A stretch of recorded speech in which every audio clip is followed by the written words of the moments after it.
Hi guys, तो मेरा नाम है रोशन आलम और आज मैं एक नया चीज़ जो सीखा है वो है फ्रेम कंट्रोल के बारे में।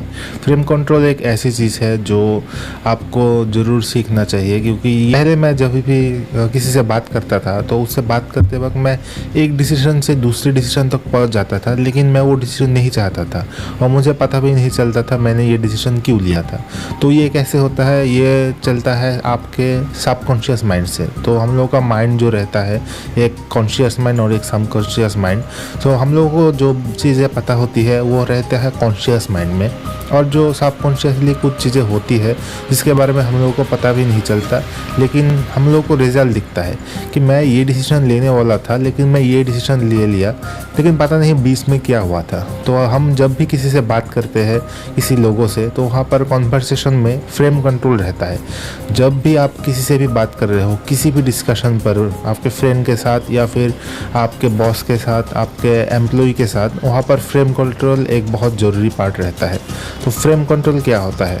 कंट्रोल जब दो लोग बात करते हैं, बात कर रहे हैं, उसका एक फ्रेम रहता है और आपका एक फ्रेम रहता है, और जिसका फ्रेम ज़्यादा स्ट्रॉन्ग, ज़्यादा ब्रॉड रहता है, उस फ्रेम को लोग एडॉप्ट कर लेते हैं और लोगों का डिसीजन उस तरफ से हो जाता है। तो इसे एक एग्जांपल की तरह समझते हैं। और फ्रेम ज़्यादातर कंट्रोल होता है एक क्वेश्चन से। क्वेश्चन कैसे? जैसे आप समझ लो, आप अपने लाइफ पार्टनर से बात कर रहे हो और वो आपको अचानक से बोल दिया कि तुम मुझसे प्यार नहीं करते हो। तो ये बात जो उसने पूछा है, तुम मुझसे प्यार नहीं करते हो, ये है एक फ्रेम।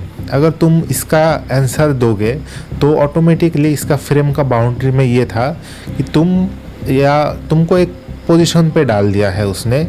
अगर डिबेट इसमें अगर तुम करने लग गए तो तुम हारोगे ही हारोगे, क्योंकि इसका आउटफुल क्या होने वाला है, ये तुमको कटघरे में एक रख दिया, एक फ्रेम में रख दिया कि तुम मुझसे प्यार करते हो या नहीं करते हो। तो इस आर्गुमेंट में अगर आप जाओगे तो आपका फाइनली लॉस होने ही वाला है। यहाँ पर कुछ दूसरा चीज़ होने वाला नहीं है। अगर आप उसका डिबेट करने लग जाओगे, आप उसका एक्सप्लेनेशन करने लग जाओगे, आप बहुत ज़्यादा आंसर देने लग जाओगे, तो वो चीज़ आपका कभी भी आपके साइड में वो आर्गुमेंट जीतना इम्पॉसिबल है। तो फ्रेम को कंट्रोल कैसे किया जा सकता है? अगर आपका लाइफ पार्टनर आपसे पूछे कि तुम मुझसे प्यार नहीं करते हो, तो आप इसका आंसर या एक्सप्लेनेशन करने मत लग जाना कि ये बात है वो बात है। आपको क्या करना पड़ेगा? को एक दूसरा फ्रेम देना पड़ेगा। वो आपका लाइफ पार्टनर ने एक फ्रेम दिया कि तुम मुझसे प्यार करते हो या नहीं करते हो। इसका अगर एक्सप्लेनेशन भी देने लग जाओगे तो आप आर्गुमेंट हार चुके हो, क्योंकि आप उसके अंदर, फ्रेम के अंदर घुस चुके हो। तो आप दूसरा एक फ्रेम देना पड़ेगा आपके तरफ से, और वो फ्रेम ज़्यादा बड़ा होना चाहिए। आप उनका जो वार्ड है उससे ज़्यादा उनका वार्ड के भीतर जो वो क्यों पूछ रहा है ये वाला सवाल, उसको देखने लग जाओ। जैसे कि आप उसको ये पूछ सकते हो, आप दूसरा एक क्वेश्चन दे दो उसको कि तुमको क्यों ऐसा लगता है कि मैं तुमसे प्यार नहीं करता हूँ।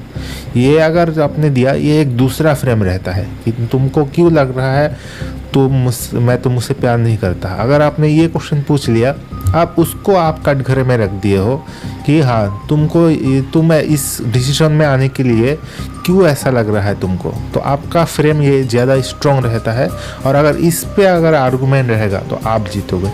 तो इस तरीके से फ्रेम कंट्रोल रहता है, और ये हर जगह पर ज़्यादातर काम आता ही आता है।